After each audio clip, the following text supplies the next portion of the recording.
Welcome to my channel. Today we learn English with the amazing story of Queen Elizabeth II, a girl born not to be queen, but who ruled a kingdom for over 70 years. This is the powerful and unforgettable story of Queen Elizabeth II.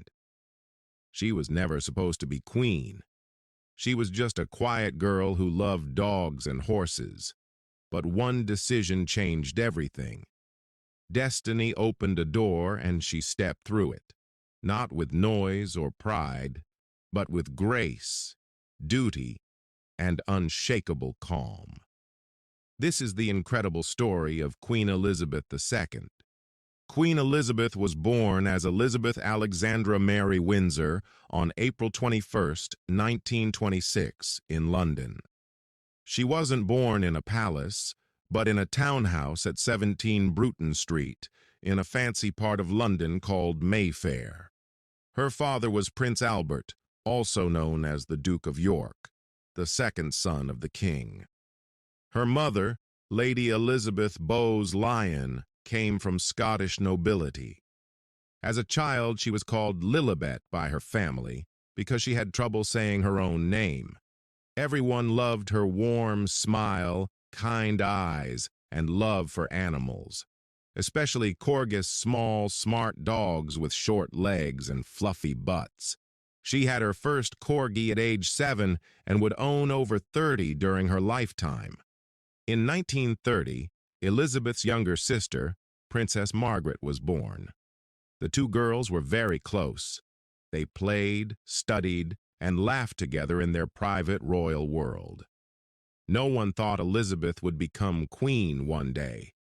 Her uncle, Edward VIII, was the king, and he was still young.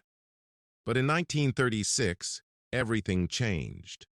Edward fell in love with an American woman named Wallis Simpson. She was divorced twice, and the British government wouldn't allow the king to marry her. So, Edward made a shocking decision. He abdicated the throne. He gave up the crown for love. Elizabeth's father became King George VI, and suddenly, 10-year-old Elizabeth was next in line.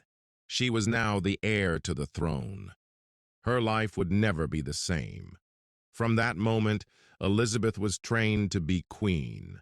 She learned about history, law, languages, and the duties of the monarchy. While her friends played games, she practiced being royal, but she still had time to be a child, and her love for horses, dogs, and the outdoors remained strong. Then came World War II in 1939. Elizabeth was just 13 years old. Like all British citizens, she experienced air raids and blackouts. In 1940, at only 14, she gave a radio speech to comfort children who had been evacuated from London. Her voice was calm and mature, giving hope to millions. In 1945, at age 18, Elizabeth joined the Auxiliary Territorial Service. She trained as a mechanic and drove army vehicles. For a future queen, this was incredible. The public was amazed. She wasn't just a royal figure. She was one of them. She wore a uniform, fixed engines, and served her country with pride. During the war, Elizabeth kept writing letters to a young man, Prince Philip of Greece and Denmark. She first met him when she was 13, and they fell in love. After the war, they got married on November 20th, 1947, at Westminster Abbey. Their wedding was broadcast on the radio, and millions around the world listened. People celebrated their love after so many years of war and sadness. Elizabeth and Philip had 4 children: Charles, TSA-LZ, in 1948, Anne, N, in 1950, Andrew in 1960, and Edward in 1964. Elizabeth was a loving wife and mother, but her royal duty was never far behind. In 1952, while Elizabeth and Philip were visiting Kenya, terrible news came. Her father, King George VI, had died. Elizabeth was now the queen. She was only 25 years old.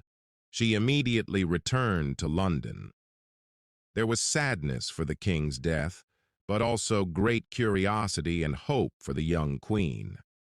Her coronation was held on June 2, 1953, and for the first time in history, it was televised.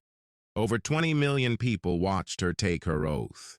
In her speech, she said, "I declare before you all that my whole life, whether it be long or short, shall be devoted to your service." That promise would guide her for the next 70 years. Queen Elizabeth II became a symbol of strength, stability, and tradition. She worked with 15 prime ministers, starting with Winston Churchill and ending with Liz Truss. She met 14 U.S. presidents, 7 popes, and countless leaders, artists, and heroes. She even appeared in a surprise video with James Bond for the 2012 Olympics, showing her playful side. But life as queen wasn't always easy. In 1992, she faced a terrible year. 3 of her children's marriages broke down. A fire damaged Windsor Castle. The media was harsh. She called it her annus horribilis, for horrible year. Then came the darkest moment. In 1997, Princess Diana, the beloved ex-wife of Prince Charles, died in a tragic car accident. The public was heartbroken and angry. At first, the Queen was silent. People wanted her to speak, and when she did, her words were simple and human. We have all felt those emotions: shock, disbelief, and deep sorrow. Her calm voice helped the nation grieve. As the world changed, so did the Queen. She sent her first email in 1976, posted on Instagram in her 90s, and joined video calls during the pandemic. She loved bright colors, hats, handbags, and of course, her corgis. In 2021, after more than 70 years of marriage, Prince Philip died at age 99. At his funeral, the Queen sat alone, dressed in black, following COVID rules. That image touched millions. A strong, quiet woman who had given everything to her country, even in grief. On September 8, 2022, Queen Elizabeth II passed away peacefully at Balmoral Castle in Scotland. She was 96 years old. The world mourned. Her son became King Charles III, and people around the world celebrated her life.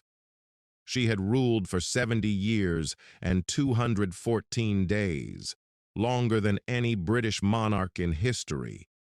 Elizabeth was not a queen of noise or power. She was a queen of silence, dignity, and promise. She kept her vow to serve her people. She was a steady hand in a changing world. She once said, "When peace comes, remember it will be for us, the children of today, to make the world of tomorrow a better and happier place." She didn't just say those words, she lived them.